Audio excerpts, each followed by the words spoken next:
दो सूत्र हैं आज और दोनों ही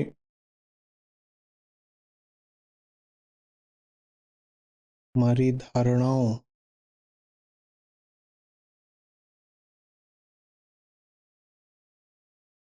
को ध्वंस करने वाले हैं। पहला, न हि ज्ञानेन सदृशं पवित्रमहि विद्यते। न हि ज्ञानेन सदृशं पवित्रम इह विद्यते। पवित्रमेह को पवित्रमिह विद्यते।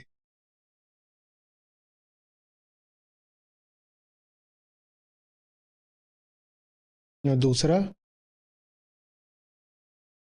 कालेन आत्मानि विन्दते। कालेन आत्मनि, कालेन आत्मनि विन्दते।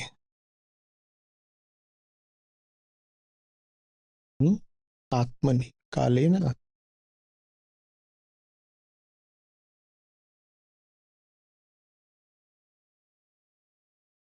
दोनों ही बातें हमने ज़रा कम समझी हैं। समझी भी हैं तो अपने अनुसार समझी हैं, और अपने अनुसार समझना ही होता है न समझना।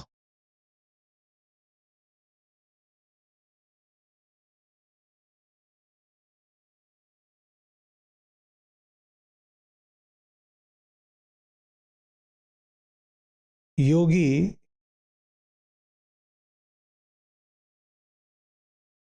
समय आने पर आत्मज्ञान का अनुभव करता है, ऐसा अक्सर इन पंक्तियों का अर्थ किया गया है। कालेन आत्मनि विन्दते, ये अर्थ नहीं है, और ये दो बहुत अलग अलग केंद्र हैं। एक जिससे कृष्ण के धर्म का अर्थ निकलता है, और दूसरा जिससे लोक धर्म वाला अर्थ निकलता है। ये तो बहुत अलग अलग केंद्र हैं। अर्थ करने में चूक नहीं हो जाती है,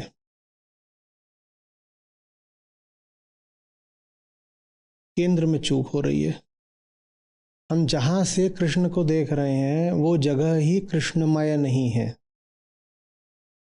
हम जब कृष्ण को भी देखेगा तो वो वास्तव में कृष्ण के ऊपर अपनी प्रक्षेपित छवि को ही देखेगा, वो कृष्ण को नहीं देखता।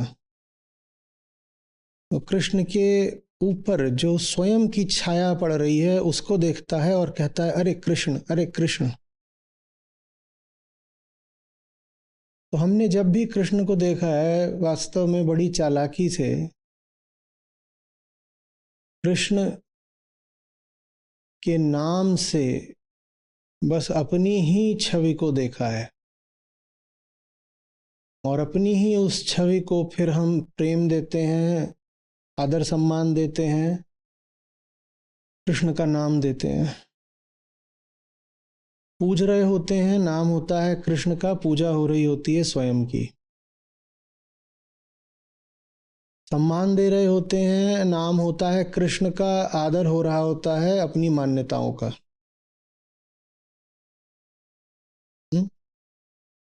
उदाहरण के लिए विन्दति, विद धातु से आया है। ये वही धातु है जिससे वेद आता है, वहीं से विन्दति। जानना, विद का अर्थ होता है जानना, बोध। वेद माने बोध। पर सामान्यतया गीता के आज के अति महत्वपूर्ण श्लोक का अर्थ जब किया जाता है तो बहुत जगहों पर आप पाएंगे कि अर्थ किया जाता है अनुभव करना, कि विन्दति माने अनुभव करना नहीं है विन्दति। अनुभव का केंद्र होता है अहंकार और विद का केंद्र होता है आत्मा। जब तक अहम है तब तक अनुभव होगा। जब अहम विगलित होने लगता है तब वेद होता है। वेद माने बोध।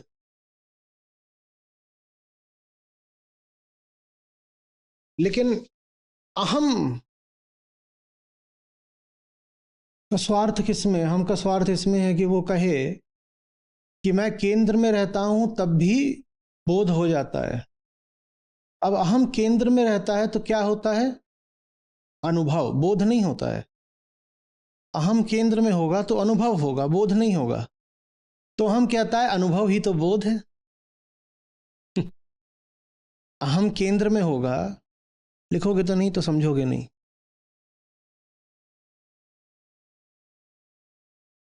अहम केंद्र में होगा तो बोध हो ही नहीं सकता। अहम अगर अनुभोक्ता है तो अनुभव में अहम का झूठ ही छलक रहा होगा, झलक रहा होगा, परिलक्षित हो रहा होगा।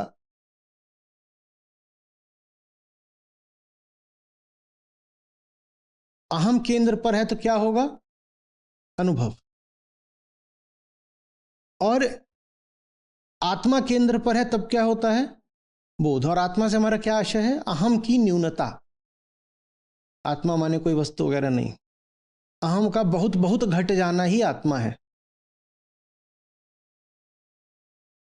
आत्मा केंद्र पर होगी तो क्या होगा? बोध। लेकिन अहम स्वयं को क्या जताना चाहता है, क्या झूठ बोलना चाहता है? कि मेरे रहते भी बोध हो सकता है। मैं ही आत्मा हूं, मेरे रहते भी बोध हो सकता है। मुझे हटाने की कोई जरूरत ही नहीं है, मेरे रहते भी बोध हो जाएगा। अगर अहम के रहते भी बोध हो जाएगा तो हम कहता है इसीलिए तो अनुभव बराबर बोध।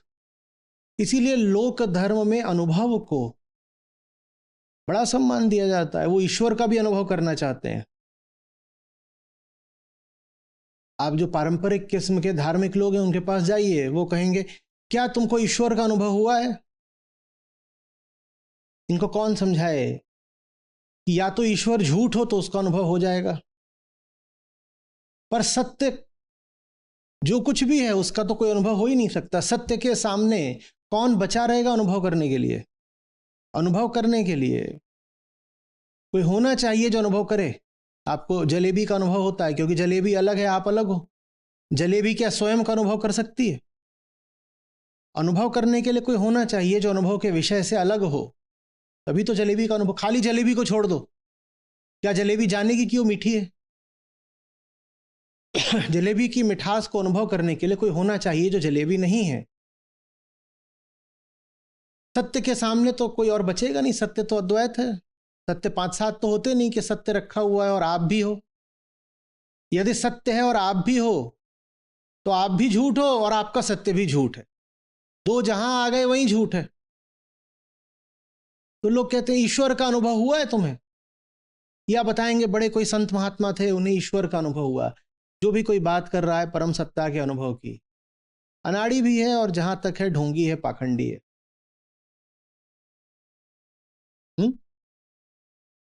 बहुत आकर के मुझ पे ही आक्षेप लगाते हैं, कहते हैं तुम्हारे आचार्य को किताबी ज्ञान नहीं, ना कोई अनुभव नहीं हुआ है। अनुभव तो सबको होता है, मुझे क्या तुमको भी होता है।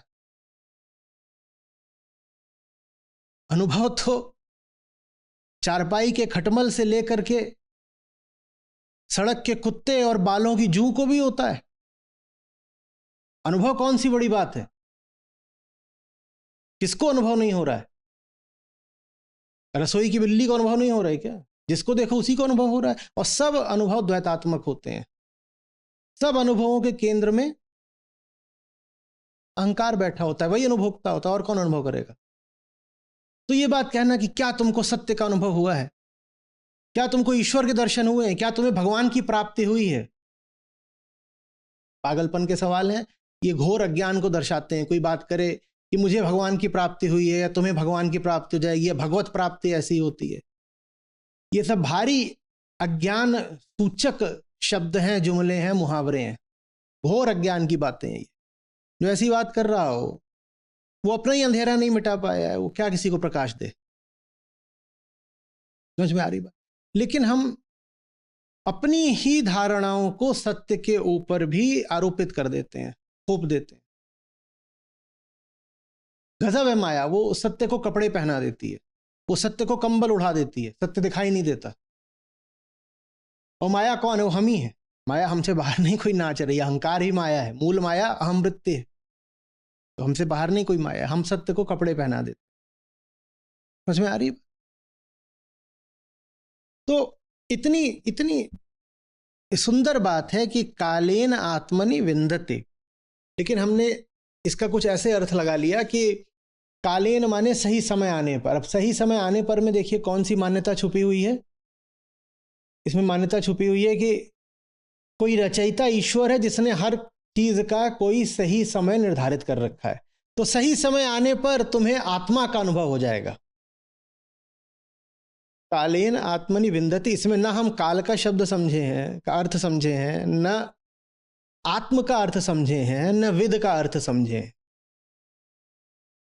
दुनिया भर में जितने भी गीता के आपको भाष्य मिले, व्याख्या मिले, वहां आप देखिएगा 2 ही 4 होंगे जिसमें कहीं सटीक अर्थ कुछ मिलेगा, नहीं तो सब में अनर्थ किया हुआ है। और सब में अनर्थ क्यों हुआ है? क्योंकि हमें अपनी धारणा लेके चलनी है। हम कृष्ण के पास तो जाना चाहते हैं, लेकिन अपनी धारणा को बचाए बचाए।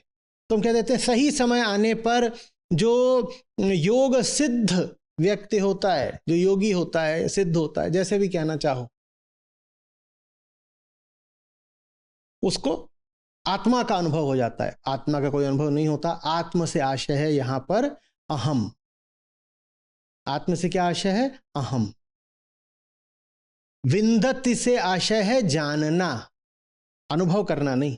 अनुभव करना और जानना बहुत अलग अलग बात होती है। क्योंकि आपने लोक संस्कृति में जानने को अनुभव के बराबर बना दिया है, इसीलिए आप अपने हर अनुभव को सत्य समझने लगे हो। क्योंकि जानना माने बोध, बोध माने सत्य। अगर अनुभव ही है, विद माने जानना, तो अनुभव ही क्या हो गया? सत्य। और अहंकार के लिए बहुत जरूरी है कि वो अपने अनुभवों को सत्य माने, क्योंकि अगर अनुभव सत्य नहीं है तो अहंकार भी झूठ है। अनुभव झूठ है अगर, तो अनुभव का अनुभोक्ता कौन है? अहंकार। अहंकार भी झूठ साबित हो गया, तो अहंकार कहता है नहीं, मुझे अनुभव हुआ है तो सत्य है। और इस बात की पुष्टि जो हमारी लोक संस्कृति में कहावतें उनसे हो जाती है। किस बात को मानना है? आंखों देखी कानों सुनी बात पर यकीन करना। आंखों देखी कानों सुनी, इससे क्या साबित होता है? अनुभव हुआ है ना, तो बात सच्ची होगी। अनुभव हुआ है तो बात सच्ची होगी। सच्चा गुरु वो है जो तुम्हें ईश्वर का अनुभव करवा दे। ईश्वर का तो अनुभव हो रहा, अनुभव करने वाला कौन है? झुन्नू लाल। माने झुन्नू लाल का अनुभव हो गया तो बात सही हो गई। जो भी अनुभव तो मुझे ही हो रहे हैं। अब मेरे देखे अगर मुझे ईश्वर का भी अनुभव हो रहा है तो किसका ईश्वर है? झुन्नू का। और झुन्नू अपने ईश्वर को ईश्वर मान रहा है। अरे वो झुन्नू का अगर ईश्वर है तो उसका नाम झुन्नेश्वर होगा। लोक धर्म का जो ईश्वर है, मैं खुल के बोल रहा हूं, वो झुन्नेश्वर है। तभी तो वो बिल्कुल झुन्नू जैसी हरकतें करता है। तुम देखो ना, तुमने अपने सब आराध्यों के साथ कैसी कैसी कहानियां जोड़ी हैं, वो सब झुन्नू की कहानियां नहीं है।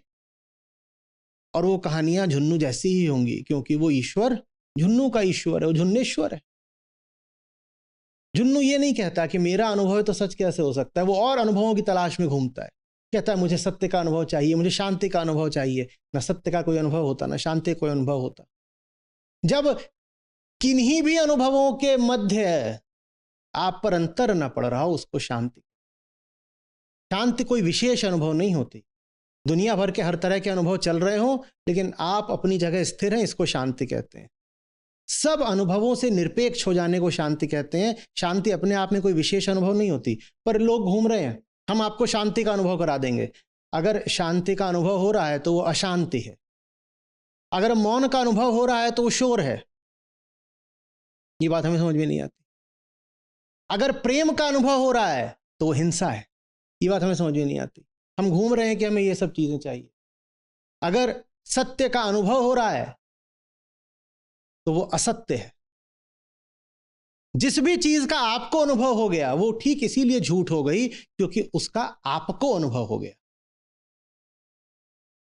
ऐसे समझो, अंधा कहे मैंने पीला देखा, तो पीला क्या है? मिथ्या।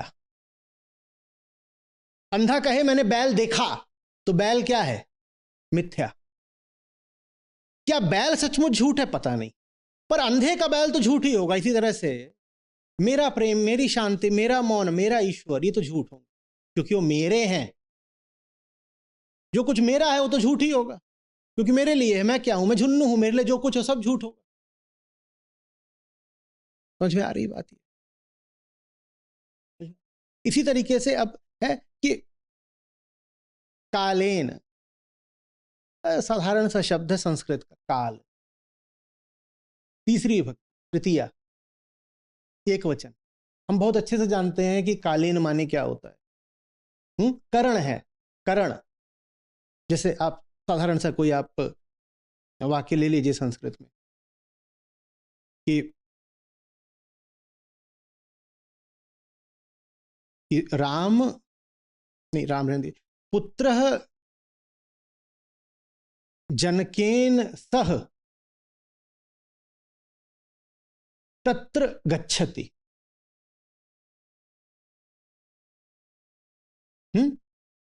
या कंदुकेन सह क्रीडति। कंदुकेन माने गेंद, गेंद के साथ खेलता है। जनक माने पिता, जनक, पुत्र जनक के साथ गया। कहीं भी जा सकता के साथ, जिसके माध्यम से अब खेल हो रहा है, जिसके माध्यम से खेल हो उसे क्या बोल रहे हैं? गेंद। कंदुकेन सह, पिता के साथ, पिता के माध्यम से, पिता के द्वारा। पिता ना होते तो वो बाजार नहीं जा सकता था, जहां भी गया है बेटा। तो तब हम कहते हैं उसमें, फिर हम कहते हैं कालेन या जनकेन या कंदुकेन। ठीक है ना? तीसरी विभक्ति है। बहुत सीधी सी बात है कि संस्कृत में तीसरी का क्या अर्थ होता है। लेकिन देखिए, आप जहां भी अर्थ पढ़ेंगे वहां पे क्या देंगे? सही समय आने पर। अरे सही समय आने की बात नहीं, कहा जा रहा है काल के माध्यम से। काल के माध्यम से, काल क्या है? प्रकृति। काल क्या है? ये सब कुछ जो आपको परिवर्तित होता दिखाई दे रहा है वो काल है। तो काल के माध्यम से आत्म को माने अहम को जाना जाता है। एक एक बीतते हुए पल को गौर से देखोगे तो स्वयं को जान जाओगे, और यही वेद है। ये है इस बात का अर्थ।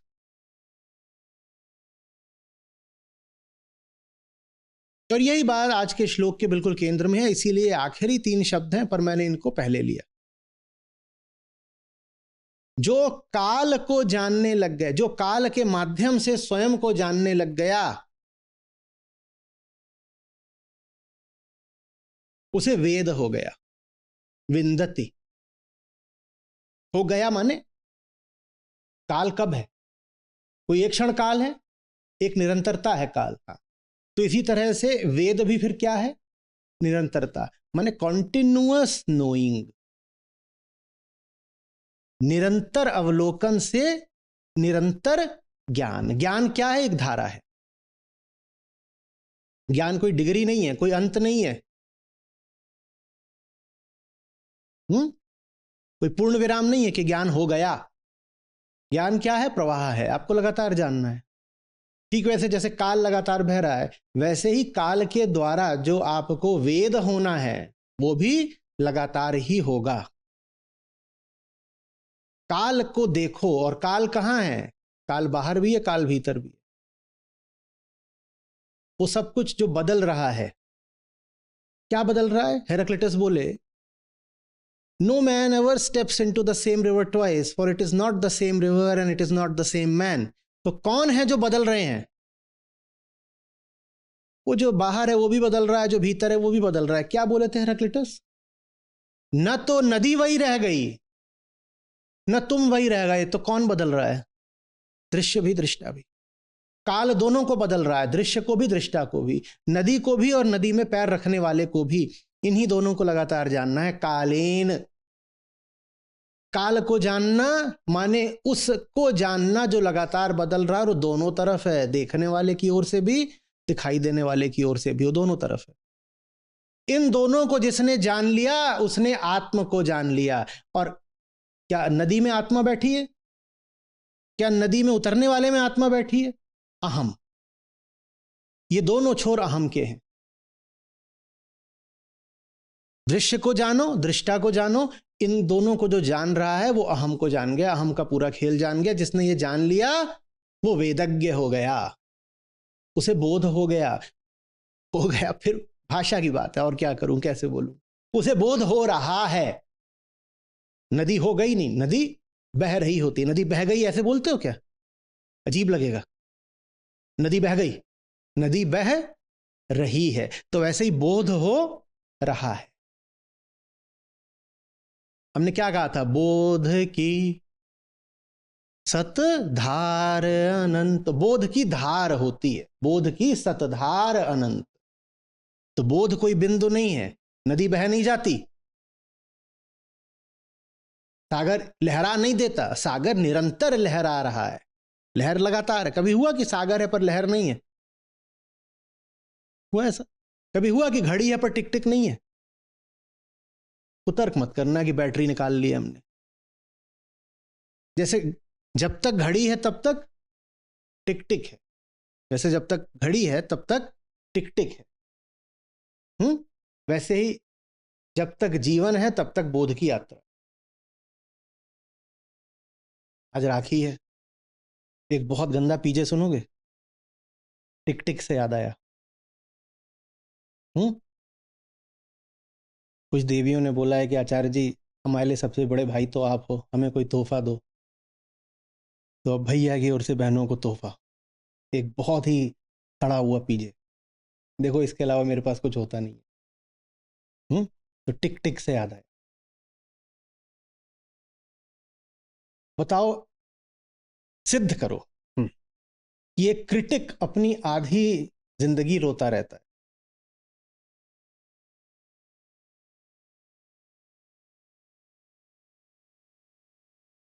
ये क्रिटिक, क्रिटिक माने आलोचक, और लोक भाषा में और कहें तो निंदक। आधी जिंदगी रोता ही रहेगा वो, सिद्ध करो। और उत्तर में दे चुका हूं। तो क्या,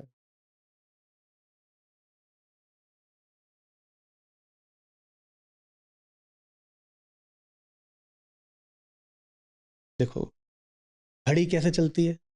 tick tock tick tock tick tock. तो कितना भी समय हुआ हो उसमें आधा टिक होता है, आधा टॉक होता है। क्योंकि टिक आता है, फिर टॉक आता है, टिक आता है, टिक आता है। तो आधा क्या होता है? टिक, और आधा क्या होता है? टॉक। और क्रिटिक जब भी टिक है तो ये रो रहा होता है, क्राई टिक। जब भी टिक है तो वो रो रहा होता है।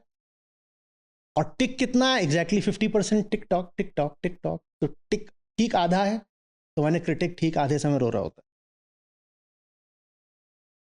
अच्छा है कि यहाँ पे श्रोता लोग शारीरिक रूप से उपस्थित नहीं है, नहीं तो अंडे टमाटर चप्पलें सब उछल उछल के मेरी ओर आ रहे होते। मैं क्या करूं, मैं तो भोला भाला मासूम हूं। आपने ही राखी का तोहफा मांगा था। तो घड़ी क्या बोलती है? टिक टॉक टिक टॉक, रुक तो नहीं जाती ना। तो वैसे ही बोध भी कोई पूर्ण विराम नहीं होता कि जहां पर रुक जाना है, या रुकने वाली कोई बात नहीं। तो बोध की सतधार अनंत, सदा से बहती जाती। कभी मत कह देना कि मैं जान गया, अब नहीं जानना है। कुछ नहीं जान गए। जिसने कह दिया कि मैं जान गया, इसके कहने से ही सिद्ध हो गया कि वो कुछ नहीं जानता। सुकरात को याद रखना, यही जानता जा रहा हूं कि, और एक प्यारा सूत्र है वो भी याद रखना, जितना जानोगे उतना और ज्यादा जानोगे कि।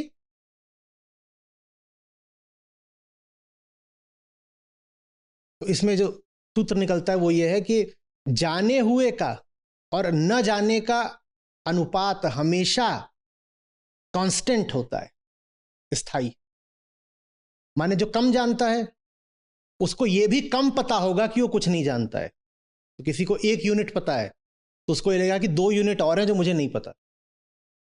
जो अज्ञानी है, जिसको बस 1 यूनिट पता है, उसको लगेगा 2 यूनिट और हैं जो मुझे नहीं पता। तो क्या रेशियो निकला? जो जान जाएगा, जो जो 10 यूनिट जानने लगेगा, उसको पता लगेगा कि अरे अभी 20 यूनिट और है जो मुझे नहीं पता। तो क्या रेशियो रहा? 19। तो ये रेशियो कांस्टेंट रहता है। ज्ञानी की पहचान इसी से होगी कि उसमें विनम्रता आ जाएगी कि अरे अभी इतना शेष है जानने को, जीवन छोटा सा है, जितना जान रहा हूं उतना पता चल रहा है कि धत कितना बड़ा झुन्नू में। सबसे बड़ा झुन्नू कौन होगा? जो महाज्ञानी होगा। सबसे छोटा झुन्नू कौन होगा? जिसको लगेगा कि वो झुन्नू है ही नहीं। तो यारी बात, जिसको लगता हो कि वो झुन्नू है ही नहीं, वो महाअज्ञानी। और जैसे जैसे तुम्हारी जानने की शक्ति बढ़ेगी, बोध के प्रति प्रेम बढ़ेगा, तुम्हें और दिखाई देगा कि भाई हम तो गजब है, गजब ही हैं झुन्नू लाल। कालेन, कालेन, बोलो बोलो। आत्मा ना, आत्मा है ना वो, आत्मा, आत्मा है ना वो, अहंकार। हम्म। कालेन आत्मनि विंदते, इसमें यहां पर किस आत्म की बात हो रही है? अहंकार की। ये स्पष्ट हो गया। काल के माध्यम से स्वयं को जाना जाता है और यही बोध की धार है। लिखिए, काल के माध्यम से स्वयं को जाना जाता है और ये जानना ही बोध का सतत प्रवाह है। यही काल का सदुपयोग है। काल माने जीवन भी, जिसको जीव कहता है ना, मेरी जिंदगी वो काल ही है। तो माने काल का अर्थात जीवन का भी सदुपयोग यही है कि जीवन के माध्यम से जीव को जान लिया जाए, जानते रहा जाए। काल का अर्थात जीवन का भी एकमात्र सदुपयोग यही है कि काल के माध्यम से जीव को जानते रहा जाए। समय इसीलिए मिला है ताकि तुम स्वयं को जानते रहो।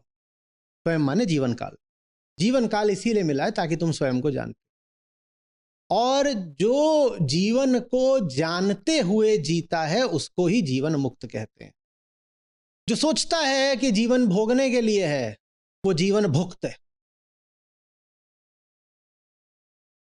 जो कहता है कि जीवन जानने के लिए है, वो जीवन मुक्त। मेरे इतना समझाने पर भी यहां जो अन्वय और अर्थ लिखे हुए हैं, बहुत सारे लोग इसी को अभी कम्युनिटी पर चिपका देने वाले। प्रश्न उठता है कि संस्था फिर ये अन्वय, ये अर्थ आपके सामने क्यों रखती है? ताकि आप संस्था की कुछ कदर कर सकें, ताकि आपको पता चले कि अगर गीता समागम नहीं होता तो आप किन अर्थों में विश्वास कर रहे होते। ताकि आपको पता चले कि कितना आसान होता है अपने अनुसार ही गीता और कृष्ण का भी कुछ अर्थ कर लेना। ताकि आपको पता चले कि कृष्ण सदा से हैं, गीता भी बहुत पुरानी हो गई, पर न कृष्ण न गीता कोई हमारे काम क्यों नहीं आता। कोई कैसे काम आएगा? आप जिसको गीता समझ रहे हो गीता है ही नहीं।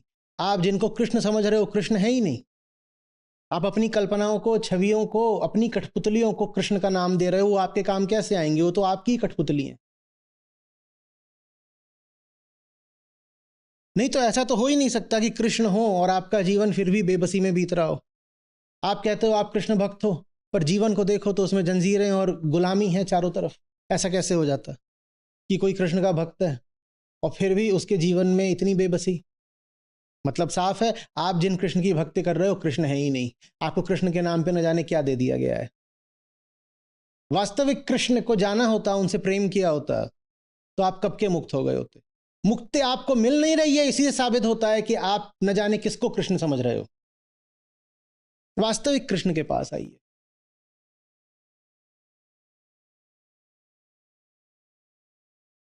समझ में आ रही बात?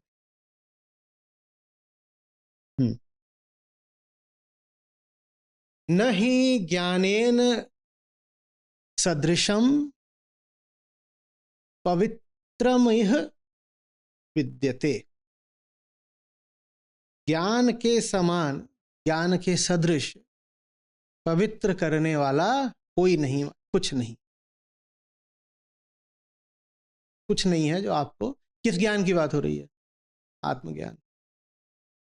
कृष्ण ये नहीं कह रहे हैं कि ज्ञान पवित्र करता है, कृष्ण कह रहे हैं मात्र ज्ञान ही पवित्र करता है, बाकी सब तुम्हारा झोली झंडा है। घूमो अपना तिलक तराजू लेके इधर उधर तौलते रहो, ये ठीक है कि वो ठीक है, कोई फर्क नहीं पड़ता। ज्ञान ही वो अग्नि है जिसमें सब मान्यताएं, धारणाएं जलकर भस्म हो जानी है। बाकी सब तुम अपना लिए रहो, वो तुम्हारा खिलौना है, मनोरंजन है तुम्हारा, उससे कुछ नहीं। खूब खेलो, खूब मजे करो। अभी जन्माष्टमी आ रही है, देखिएगा मजों का बाजार, देखिएगा खिलौनों की दुकान देखिएगा। उन दुकानों को हम धार्मिक नाम दे देते हैं, वो कुछ नहीं है, वो मजे हैं, खिलौने हैं, एक से बढ़कर एक मूर्खताएं हैं। यहां कृष्ण कह रहे हैं न ही ज्ञानेन सदृशम पवित्रमिह विद्यते। ज्ञान समान कुछ नहीं जो तुम्हें पवित्र कर सके। ज्ञान नहीं है तुम्हारे जीवन में तो अपवित्र हो। तो पवित्रता और अपवित्रता की भी परिभाषा क्या हुई? आत्मज्ञान ही पवित्रता है, आत्म अज्ञान ही अपवित्रता है। बढ़िया लिखा है ना आज, काल को देखो अहम को जानो, अवलोकन ही आत्म स्नान है। नहाए धोए का भया जो मन मैल न जाए। हमने भी कहा अवलोकन ही आत्म स्नान है। मल मान्यता मिथ्या धारणा शुद्ध करता आत्मज्ञान है। इसको ये भी कर सकते हो, शुद्ध करता बस आत्मज्ञान है। तो उससे बात पर और जोर पड़ जाएगा, स्पष्ट हो जाएगी। क्योंकि श्री कृष्ण बिल्कुल तुलनात्मक तौर से कह रहे हैं नहीं ज्ञानेन सदृशम, ज्ञान के सदृश कुछ भी नहीं है, तो तुलना करके कह रहे हैं। तो वैसे यहां भी कह सकते हो शुद्ध करता बस आत्मज्ञान है।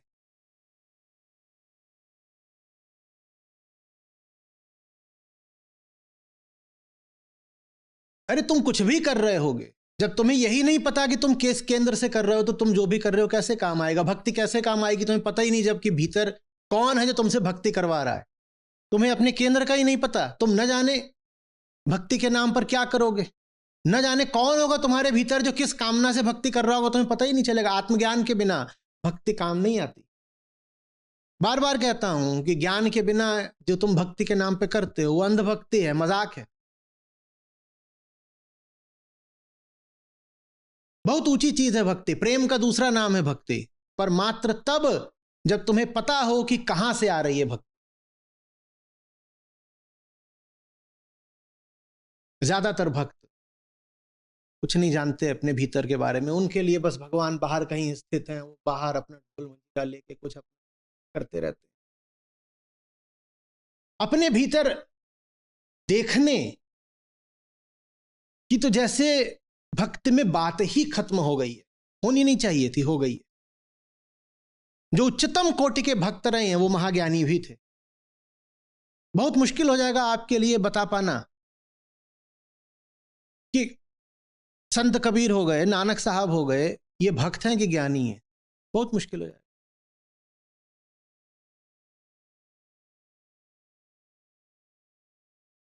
राम राम राम जपते हैं कबीर साहब, लेकिन कहते हैं राम निरंजन न्यारा रे। उनका राम अद्वैत राम है।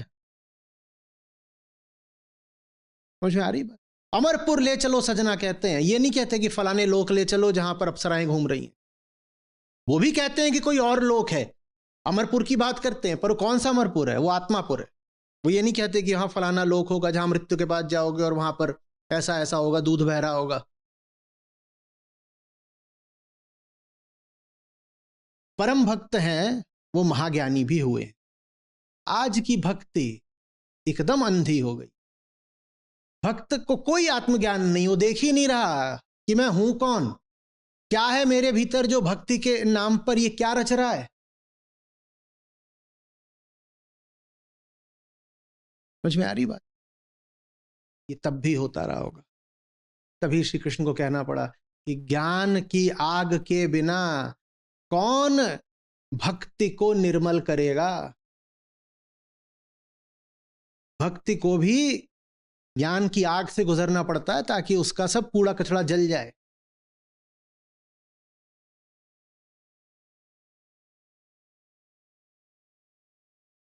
भक्ति ही धर्म का प्रचलित स्वरूप है, भारत में भी, विश्व भर में भी। विश्व में तो फिर भी थोड़ा ज्ञान पर जोर रहा है। भारत में अगर कोई धार्मिक है तो अर्थ ही यही होता है कि वो भक्त है। भारत में धर्म का मतलब ही होता है भक्ति। तो इसलिए आज की पंक्तियां और ज्यादा आवश्यक हो गई, आज की भी, पिछले सत्र की भी।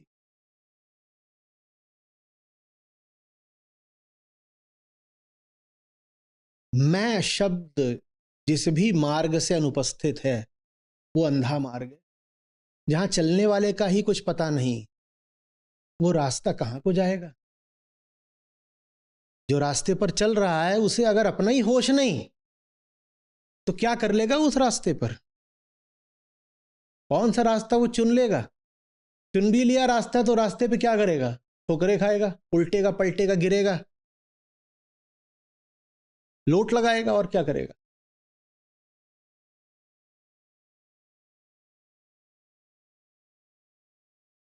मुझ में आ रही बात? यहां पर योग और सिद्ध की बात हुई। योग सिद्ध, योग माने क्या हुआ? किस योग की बात हो रही है? देखो, सबसे नीचे 3 तल होते हैं हमेशा वेदांत में, हमेशा 3। और जब भी 3 हो तो समझ लेना वही पुराने 3 की बात हो रही है। कल भी बात करी थी 3 कौन से होते हैं। कौन से 3 होते हैं? सबसे नीचे क्या होता है? पारमार्थिक। सबसे ऊपर बैठ जाओ छत पे तुम। हाँ, प्रातिभासिक, फिर व्यवहारिक, फिर सबसे नीचे वाले तल का नाम लिखो भुक्ति।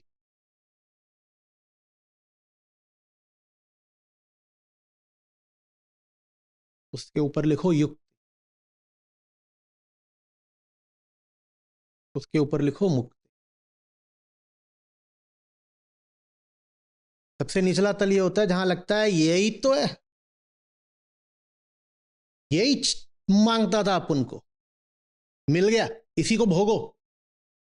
यही है, इसी को भोग लो।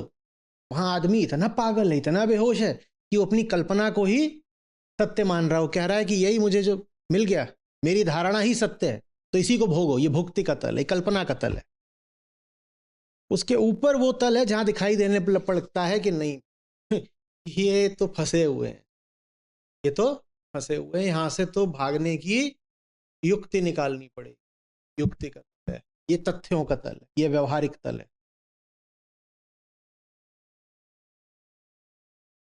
100 में से 995 लोग जीते हैं सबसे निचले तल में, 4 होते हैं मध्यम तल पर, कोई एक होता है 1000 में से, होता है मुक्ति। ज्यादा बोल दिया ना, exaggerated by a million times. हाँ, 1/1000 बोल। चलो फिर भी, तो सबसे पहला काम तो ये होता है कि जो भुक्ति के तल पर है उसको युक्ति के तल पर ले आ दो, कि वो योग का प्रयास तो करे। योग माने मिलन का। किसका मिलन? अहम का आत्मा से। सबसे नीचे बैठा है वो क्या बोल रहा है? मिलन हो चुका है। आई यही तू मेरी जिंदगी, तू ही प्यार, तू ही चाहत, तू ही आशिकी है। मिलन तो हो चुका है। यहां गोवा में देखो, सब कितने मिलनसार लोग घूम रहे हैं, अकेला कोई दिख ही नहीं रहा, सब मिले जुले हुए हैं। तुम्हारा भी आज मिलन होना था, क्या हुआ? तैयारी तो पूरी करके बैठे हो।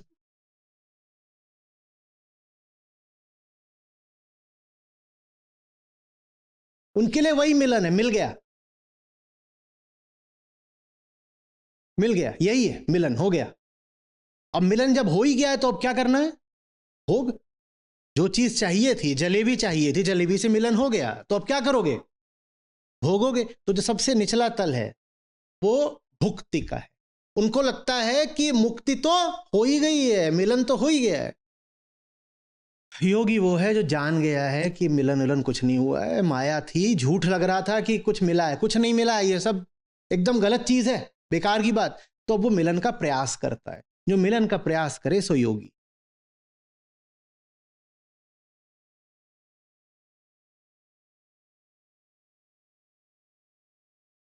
और जिसका योग सिद्ध हो गया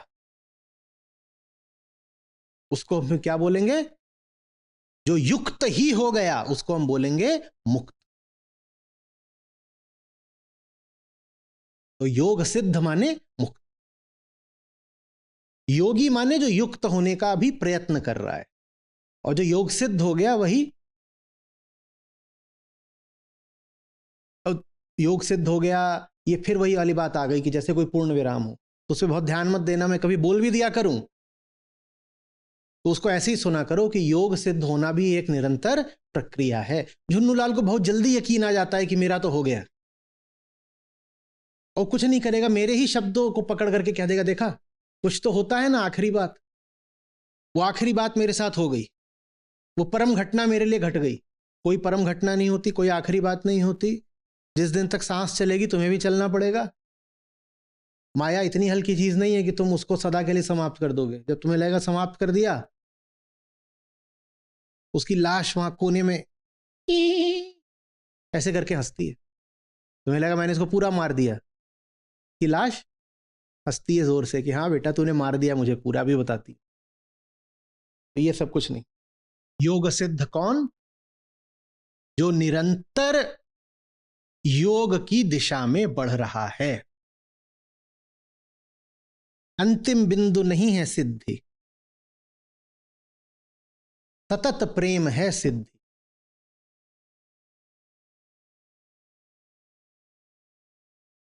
आजादी मुकाम नहीं, प्यार है।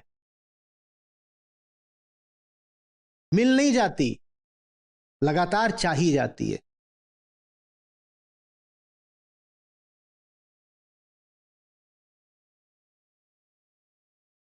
तो अब ऊपर की और नीचे की बात दोनों को मिलाकर देखते हैं क्या हो रही है।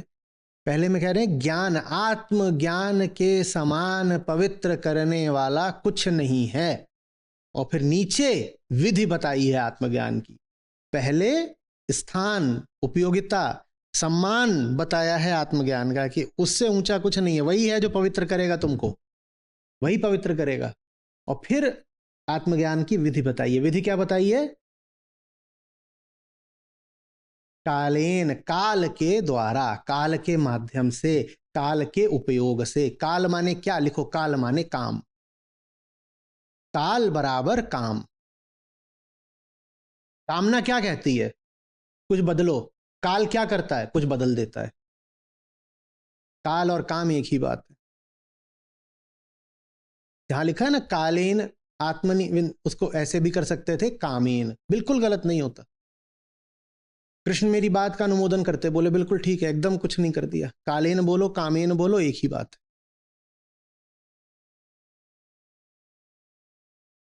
काल का अवलोकन करने का भी अर्थ है किसको देखना, और काम का भी अवलोकन करने का अर्थ है किसको देखना। काल में हमने कहा उसको देखना जो बदल रहा है, काल का अर्थ है परिवर्तन। तो हमने कहा परिवर्तन कहां कहां होता है? हेराक्लिटस महाराज क्या बोल गए थे? नदी भी बदल रही है और नदी में पांव रखने वाला ही बदल रहा है, दोनों। तो काल में परिवर्तित होने को देखना है, परिवर्तित होने वाला उधर भी है। और इसी तरीके से कामना किसको लेकर होती है? विषय को। जिस विषय को लेकर तुम्हारी कामना है वो वैसे ही रहता है जब उसे खरीद लाते हो। कामना उठी होगी, विषय खरीदे होंगे, घर ले आए होंगे, जो भी विषय खरीद के घर लाए कभी वैसा ही मिला जैसा दुकान पे था? काल ने क्या करा उसको? तो काम भी यही करता है, बदल देता है। वो था कुछ और, दिख कुछ और रहा था दुकान में, घर ले आए कुछ और निकला। जब काम भरा हो आंख में तब माल नजर नहीं आता है।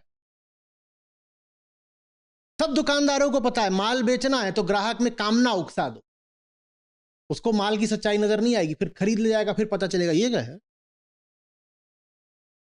तो काल भी वो जो आपको विषय और स्वयं के बारे में अंधेरे में रखे, और काम भी वो जो परिवर्तित होते विषय के बारे में और परिवर्तित होते अहम के बारे में आपको अंधेरे में। न काल में पता होता उधर क्या इधर क्या, न काम में पता होता उधर क्या इधर क्या। काल और काम एक के ही हैं दो नाम, एक के ही कर दो, माया के ही हैं दो नाम। बनाओ बच्चा लोग, सब बातें समझ। ज्ञान सदृश कुछ नहीं है, ये बात समझ ली।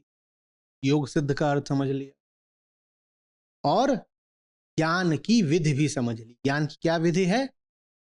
काल और काम का अवलोकन। देखना है बदलती हुई दुनिया को, और इस बदलती हुई दुनिया के बीच में जो हम बदलते जा रहे हैं। क्या हो सकता है कि हम बदलें और दुनिया ना बदले हमारी? और कभी ऐसा हुआ क्या कि दुनिया चारों ओर हमारे बदल गई और हम जरा नहीं बदले? ये दोनों एक साथ ही बदल रहे हैं। क्या हुआ है? कुछ खेल चल रहा है। वो भी बदल रहा है, मैं भी बदल रहा हूं, और ये भी मैं ही कह रहा हूं कि वो बदल रहा है, तो मुझे पता भी नहीं कि वो बदल रहा है कि मैं बदल रहा हूं।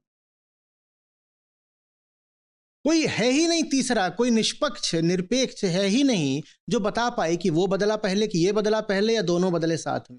ये जो तीसरा होता है निष्पक्ष निरपेक्ष, इसको क्या बोलते हैं? सिर्फ वही बता पाएगा कि मामला क्या है। उसी साक्षी हो जाने के विज्ञान को अध्यात्म। जब तक तुम एक संलग्न आसक्त दृष्टा रहोगे, चैन पाओगे नहीं। दृष्टा तो दृश्य की जंजीरों में बंधा हुआ है ना।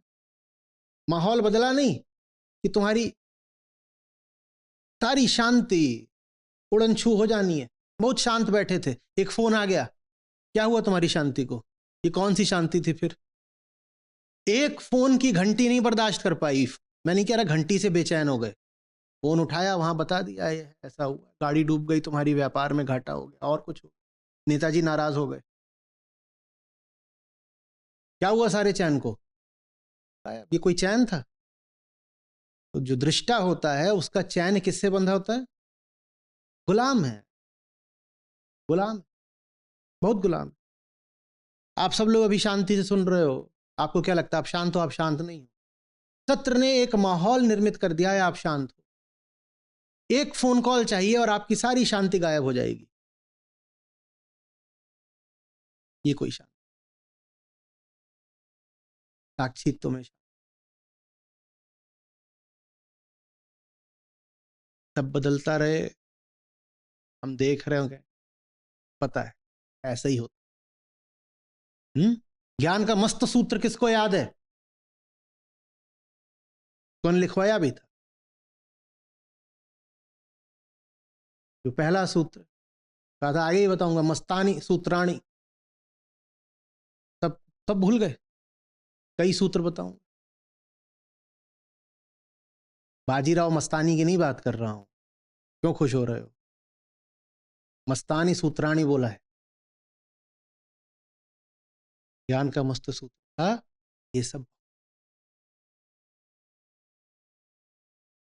ये सब बहुत बार हो चुका। ये घंटी कोई पहली बार बजी है? घंटी का घंटा बजता ही रहता है हर समय। हे अर्जुन, बस तुम्हें कुछ याद नहीं। ये घंटी ऐसे ही बजती आई है लाखों सालों से, और लाखों सालों से हम विचलित होते आए हैं ऐसी घंटियां सुन सुन के। कितनी बार हो? Sorry sir, don't count me in, I am board.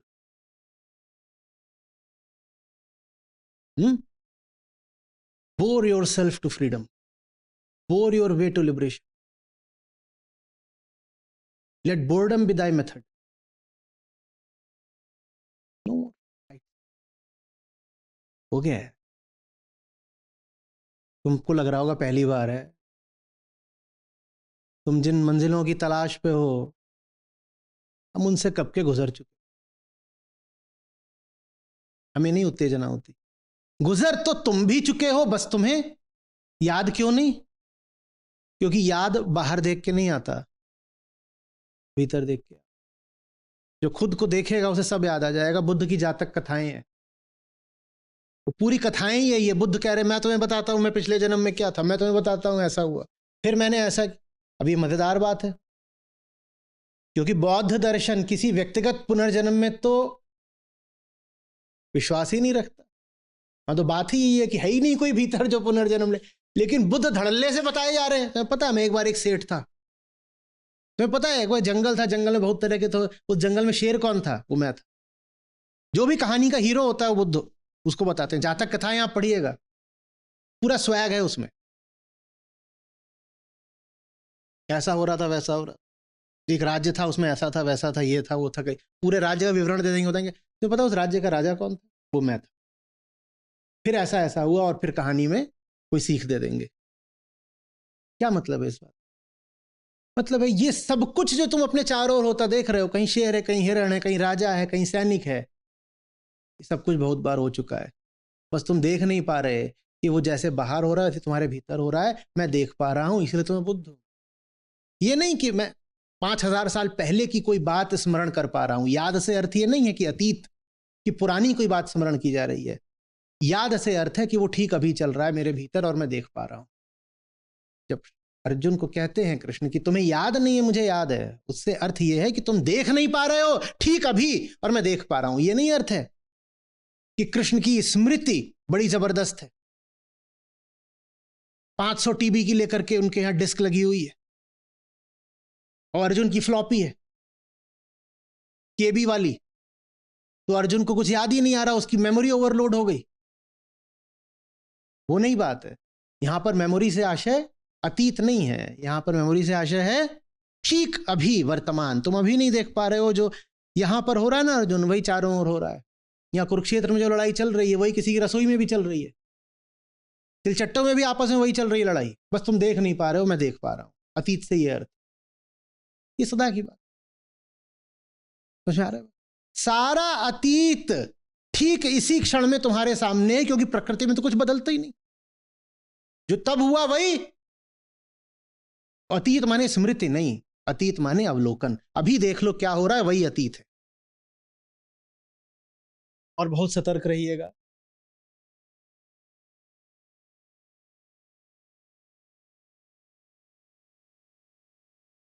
जितना मैं आप लोगों के अवलोकन पढ़ता हूं, जितना मैं आपकी परीक्षा के अंकों को देखता हूं, उतना मुझे दिखाई देता है कि मैं कह कुछ और रहा हूं, आप सुन कुछ और रहे हैं। और मैं आपको एक बात पे सावधान किए देता हूं। अच्छा बताइए, अगर आपने ये सत्र ना सुने हो और आप ये परीक्षा दें तो आपके कितने अंक आएंगे? आपने सत्र बिल्कुल ना सुने हो। मान लीजिए मैं सड़क पे चलते किसी आम धार्मिक आदमी को अपनी गीता परीक्षा में बैठा दूं, वो कह रहा है मैं बहुत धार्मिक आदमी हूं, कृष्ण भक्त हूं, उसको मैं ले आऊं और बैठा दूं गीता परीक्षा में, उसका क्या प्रतिशत आएगा? -200। क्यों आएगा -200? क्यों आएगा? वो कह रहा है मैंने गीता पढ़ी है, मैं कृष्ण भक्त हूं, मैं उसको लेकिन अपनी परीक्षा में बैठा दूं तो उसका -200 क्यों आएगा? क्योंकि वो गीता के नाम पे कोई और ही अपना अलग से कहीं बाहर का अर्थ लेके बैठा हुआ है, तभी तो उसका इतना आएगा ना। अगर आपके भी माइनस में आ रहे हैं या 5, 10, 15, 20, 40% ही आ रहे हैं, तो इसका क्या मतलब है?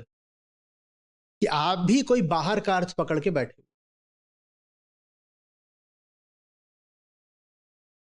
आप में से सबसे बड़ी दुर्दशा उनकी रहेगी, सबसे कम नंबर उनके आएंगे जो 5 जगह बटे हुए हैं।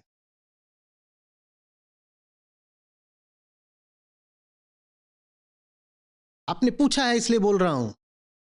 मुझे भली बातें मालूम है कि आप इसका अर्थ ये भी क्या कर सकते हो कि आचार्य जी कह रहे हैं नहीं नहीं किसी और को मत सुनो। अगर उसका ये अर्थ है भी तो इसलिए नहीं है कि मैं चाहता हूं कि आप मेरे अनुयायी बन जाएं, मैं इसलिए कह रहा हूं क्योंकि ये बटा हुआ मन आपको कहीं को भी नहीं ले जाएगा। आप बस इसी ताज्जुब में रह जाओगे कि आपके नंबर क्यों नहीं आ रहे। मैं आपको बता देता हूं, आपका प्रतिशत अगर कम है तो इसका अर्थ बस ये है कि आपके केंद्र बटे हुए। आप अपनी पुरानी मान्यताएं छोड़ ही नहीं पा रहे हो, और पुरानी मान्यताएं सब कहां से आ रही हैं? आपने इधर उधर जो बातें सुन रखी, आपने इधर उधर जो भी बातें सुन रखी हैं उनके कारण आप मेरी बात का गलत अर्थ निकाल रहे हो, वही गलत अर्थ परीक्षा में दिखाई दे रहा है। बस इस सवाल को अच्छे से पकड़िए। इतनी तरफ बातें हो रही हैं, अध्यात्म की, बोध की, गीता की हो रही हैं ना, चारों तरफ चल रहा है। कोई भी गीता को उठा के कुछ भी बोल सकता है, या संतों के भजन उठा सकता है कि साहब हम भी भजन वाले, चल रहा है। आपने वो सब सुना हो और वो सब सुन के आप आ जाए हमारी परीक्षा देने, तो देख लो कितने नंबर पाओगे। और इसी से साबित हो जाता है कि वो जो बाहर चल रहा है उसका क्या मूल्य है, क्या औकात है। वो सब पढ़ करके आप यहां आओ तो 25 के 25 सवालों के 5 के 5 विकल्प सब गलत करोगे, 125 गलत विकल्पों को चुनोगे। अगर दम होता जो कुछ बाहर चल रहा है उसमें, तो आपने वही सब सुन करके यहां की परीक्षा टॉप कर ली होती ना। पर जो लोग वहां का सुन रहे हैं वो तो यहां की परीक्षा में सबसे फिसड्डी निकलते हैं। इसी की कोरोलरी से समझ लो कि अगर यहां की परीक्षा में फिसड्डी निकल रहे हो तो इसका मतलब बाहर की बहुत सारी बातों से अभी चिपके हुए, उन्हें छोड़ नहीं पा रहे हो। बहुत लोग हैं जो कह रहे हैं हम आचार्य जी को भी सुनते हैं, हम इधर उधर का भी सुनते हैं। ज्ञान तो जहां से मिले लेना चाहिए। और एक जगह का ज्ञान बिल्कुल एक केंद्र से आ रहा हो और दूसरी जगह ज्ञान पता नहीं किसी और केंद्र से आ रहा हो, फिर क्या होगा? फिर क्या होगा? हाँ, केंद्र क्या है वो तो आप जानते हैं, और दूसरी जगहों पर जो केंद्र है वो आप पकड़े रहोगे तो परीक्षा में आप पिटते ही रहोगे। और परीक्षा में आपका पिटना बस इसी बात का प्रमाण होगा कि बहुत सारी बातें आप छोड़ नहीं पा रहे हो। परीक्षा में पिटना क्यों गड़बड़ है? क्योंकि जो परीक्षा में पिटेगा, मैं अभी से बोल रहा हूं, वो जिंदगी में भी पिटेगा। ये परीक्षा कोई सिद्धांतों की परीक्षा नहीं है, ये कोई किताबी बातें नहीं है। परीक्षा का एक एक प्रश्न आपकी जिंदगी का आईना होता है। वो आपसे पूछता है कि ये जीवन के इस चौराहे पर खड़े हो, बताओ किधर जाना है। जो गलत विकल्प को परीक्षा में चुन रहा है वो गलत विकल्प को जीवन में भी चुन रहा है। और गलत विकल्प आप इसलिए चुन रहे हो क्योंकि आपने 5-7 केंद्र अभी भी खड़े कर रखे। आचार्य जी को भी सुनता हूं और बाकी लोग भी कोई गलत बात थोड़ी बोल रहे हैं। सचमुच ध्यान से सुना है तुमने? तुम जहां कहीं और सुन रहे हो, क्या वहां बातें उसी केंद्र से आ रही हैं जहां से हम बात कर रहे हैं, जहां से कृष्ण बात कर रहे हैं, जहां से सचमुच गीता बात कर रही है? क्या उसी केंद्र से आ रही हैं बातें? नहीं आ रही, पर तुम उनसे चिपके हुए हो, इसीलिए परीक्षा में पिट रहे हो। पर हिम्मत नहीं हो पा रही है एकनिष्ठ हो पाने की। हिम्मत नहीं हो पा रही है कि जहां आप दिखाई दे दी सच्चाई, सब कुछ छोड़ के चुपचाप उस एक के पीछे चल दें, एक राह पर। हेजिंग कर रहे हो जैसे स्टॉक पोर्टफोलियो में की जाती है कि सारे पैसे एक ही स्टॉक पर कैसे लगा दें। Let me diversify my portfolio, not put all eggs in one basket. यही कर रहे हो। नहीं, मैं देखो, मैंने आचार्य जी हैं और ये जी हैं और ये जी, 5 जी हैं जिनको मैं ऐसे ऐसे ऐसे। सच मोनोपोली होता है, 5 सच होते नहीं। तुम कह सकते हो 5 राहें होती हैं, मैं मान लूंगा, पर 5 केंद्र होते नहीं। और ये जो तुम 5 जी पकड़ के बैठे हो ना, 5 जी नहीं हो, 5 केंद्र हैं अलग अलग बिल्कुल। यहां केंद्र क्या है तो तुम जानते होगे, और बाकी केंद्र क्या है वो तुम जानो। और नहीं सुधरेंगे परीक्षा के नंबर जब तक वो पुरानी सड़ी गली मान्यताएं नहीं छोड़ोगे। मैं जो कुछ भी बताता हूं उस सब पर धूल पड़ जाती है, बिल्कुल गुड़ गोबर हो जाता है। तुम न जाने कहीं और जाकर क्या सुनाते हो। पुरानी मान्यताएं छूटने टूटने का नाम ही नहीं ले रही है। और वही मान्यताएं फिर जो आप परीक्षा में विकल्प चुनते हो उसमें दिखाई दे जाती हैं। फिर आपको ताज्जुब होता है कि इतने कम नंबर क्यों आए। और इधर उधर जाकर मुंह मारो, और नहीं आएंगे नंबर।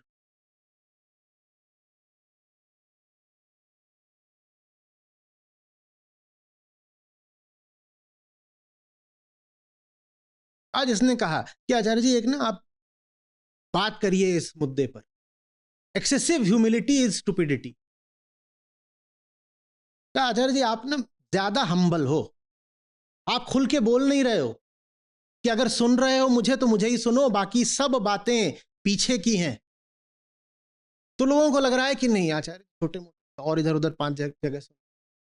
और ये बोलते हुए मुझे भी बहुत विचित्र सा लगता है कि मैं बोलूं कि भाई बाकी सारी बातें पीछे की हैं, मत सुनो। कि मैं तुम्हें जितना साफ करके, शुद्ध करके और सरल करके बता रहा हूं, इतना नहीं बताया गया है।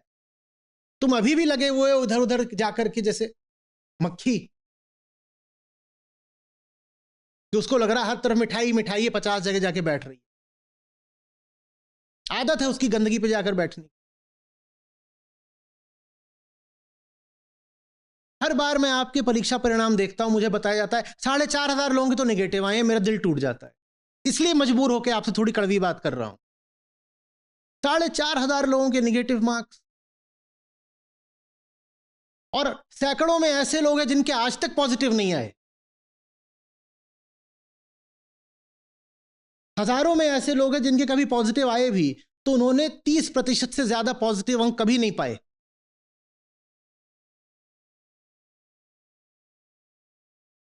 मैं सोचता रहा इतनी परीक्षाएं हो रही हैं, आप स्वयं ही समझ जाओगे कि अगर अच्छे अंक लाने हैं तो जरा एकनिष्ठ हो जाएं, एकाग्र हो जाएं। लेकिन आप सुधर नहीं रहे। जहां कहीं आपको कुछ चमत्कारिक तिलिस्मी दिखाई देता है, मायावी रहस्यमयी, आप वहीं पर जाकर बिल्कुल साष्टांग दंडवत लौट जाते हो। आ गए नए बाबा जी, आ गए बाबा जी आ गए, लेट जाओ। अब बाबा जी की बात सुन के आओगे, परीक्षा हमारी दोगे, उसमें निगेटिव नहीं पाओगे तो और क्या होगा।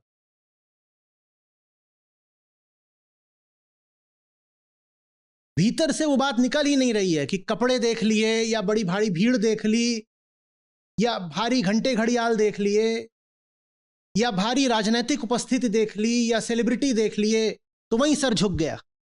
वो पुराने संस्कार जा ही नहीं रहे। अभी फिर आ रही है परीक्षा, और मुझे सोच के ही कंपन सा होता है कि आप में से हजारों लोग फिर से नेगेटिव लाने वाले हो। और परीक्षाएं कठिन नहीं है भाई। इससे आसान क्या होगा कि 2 सत्रों पर तो कुल परीक्षा आधारित होती है, ओपन बुक होती है, जो देखना चाहो देखो, सारे नोट्स खोल के बैठ जाओ। इससे आसान और क्या होगी। उसके बाद भी इतनी ज्यादा बुरे नंबर आ रहे हैं, मतलब यही है कि तुम्हारे दिमाग से पुराना कूड़ा कचरा निकल भी नहीं रहा।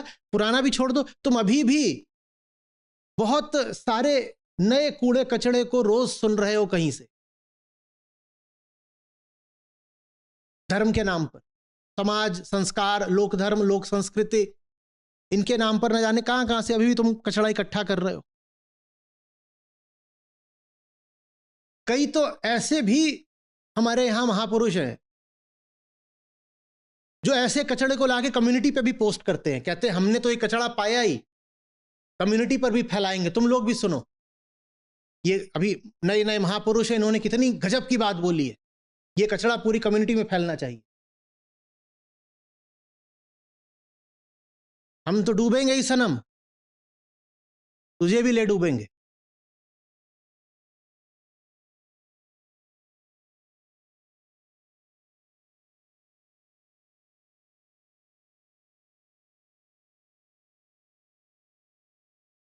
समझ में, इतनी बार पूछूं, समझ में आ रही है।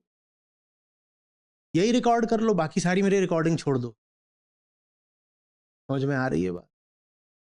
कितनी बेबसी है मेरे सवाल में, दया ही कर लो मुझ पे, एक बार समझ लो।